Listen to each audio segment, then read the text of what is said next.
Guys, pumunta ako rito sa simbahan. Gumanda na siya. Mali ka mo limang pulong taon, May maging para misa. sa iyo. Taonin kaugmahan.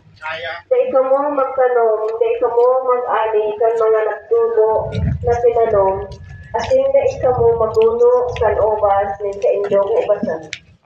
Ipaglihit ang taon na ini. Maging banay.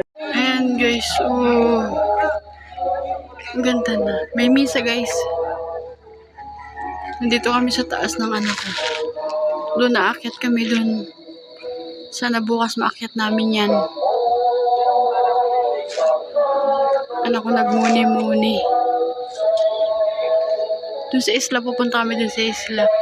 So ano, taming dagat lang kami guys. Lino ng tubig.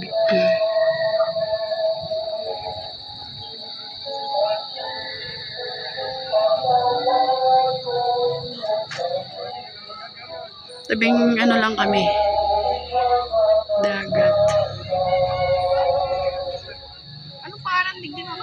Ang aming pamumuhay, ang apoy ng ano namin, no. So anak ko, pil na pil maging cook.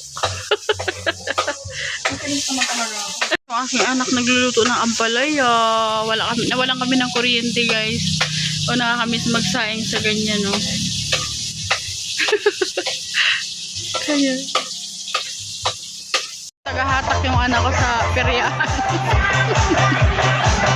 Ayun guys, kumaya ako, natalo ako guys.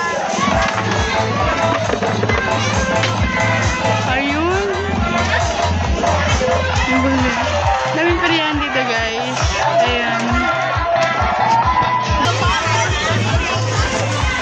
ayan yung anak ko naging ano. Siya yung tagahatak niyang ano. Ayun yung aking nanay nagsaya.